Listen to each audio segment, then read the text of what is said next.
Planeta Economia Business, com Reinaldo Cafeú.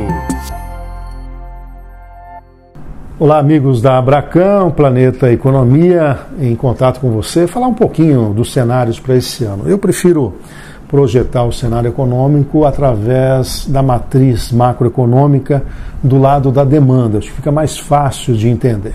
Essa matriz contempla as seguintes variáveis: a variável consumo, a variável investimento, os gastos do governo e o saldo líquido da balança comercial, ou seja, exportação menos exportação de mercadoria. Qual o indicativo que nós temos para esse ano? Duas variáveis podem puxar o desempenho econômico de 2020. Primeiro, a variável consumo, ela depende de renda e crédito, e nós temos uma queda na taxa de juros. E o emprego, mesmo que timidamente, vem voltando. Portanto, o consumo pode ser potencializado. Lembrando que nessa matriz, o consumo equivale a 2/3 dela, portanto tem um peso específico. Os últimos meses do ano passado trouxeram um bom desempenho dos investimentos. O que está acontecendo? Com a queda na taxa de juros, o olhar para o setor produtivo, e nesse caso inclusive a construção civil, tem sido muito positivo também por parte dos empresários, ou seja, um olhar diferente. Então, os investimentos começam a sair das gavetas. Então nós podemos esperar um crescimento do investimento. Então essas duas variáveis devem puxar o desempenho econômico. Gastos do governo, não esperem, mesmo porque há um controle orçamentário, nós temos o limite de gasto, o teto, né? E o setor de exportação e importação vai depender muito do resto do mundo. A pauta de exportação brasileira é fraca, nós dependemos de commodities. Nós tivemos queda, inclusive, no saldo comercial, foi de 46 bilhões de dólares no ano passado.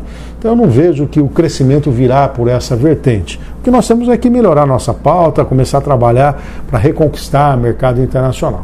Mas para mim, tanto o investimento como o consumo das famílias darão um tom.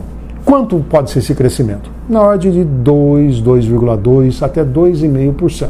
Claro que nós estamos falando de um cenário benigno, sem grandes tensões internacionais, nós temos problemas aqui com os nossos vizinhos, nós temos aí crise como dos Estados Unidos com o Irã agora, com a própria China, que apesar de ter assinado o acordo comercial, em algum momento nós podemos ter problemas, são eleições importantes lá nos Estados Unidos, enfim. Nós temos algumas variáveis que são meio que incontroláveis. Por sinal, essas variáveis também acabam impactando o mercado que vocês atuam, que é o mercado de câmbio, né?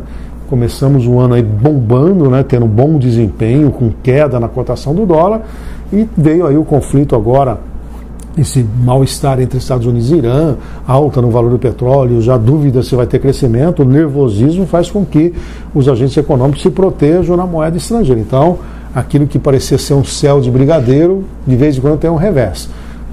Tecnicamente falando, pelo bom desempenho da economia brasileira, por tudo que vem acontecendo, não haveria motivo plausível para uma disparada na cotação do dólar, né? Ela teria que rodar em torno aí dos 4,5, talvez um piso de 4,10, nada muito além disso, falando do dólar comercial. Mas como tem essas variáveis internacionais, às vezes você tem alguma oscilação, e claro que vocês que operam esse mercado já estão acostumados a conviver com esse nervosismo e já sabem lidar com essa questão. Então, em resumo, nós teremos um crescimento no desempenho da economia que pode ser o dobro do que foi em 2019 e, na minha avaliação, puxada por duas grandes variáveis: consumo das famílias e o investimento produtivo, marginalmente pelo setor externo brasileiro. Gastos do governo, não.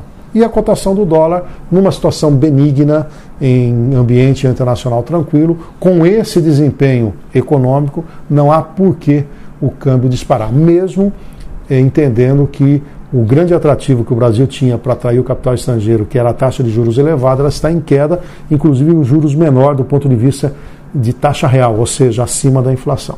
Então, apesar disso, considerando que a economia brasileira está indo bem, que nós temos um ajuste fiscal, é bem provável que nós tenhamos um risco Brasil baixo, isso é um sinal para que o capital estrangeiro possa entrar aqui. Além disso, a economia tendo crescimento atrai também o capital estrangeiro para os investimentos produtivos, ou seja, amplia a oferta de dólar. Então, por essas variáveis, não teria um motivo para o dólar estar disparando muito. Mas, como eu coloquei, você tem algumas variáveis que às vezes são incontroláveis, aí não tem jeito. A boa notícia é a economia brasileira esse ano pode crescer mais que o dobro do ano passado. Eu, se fosse você, me preparava para tirar proveito desse mercado. Abracan, Planeta Business, uma parceria de sucesso.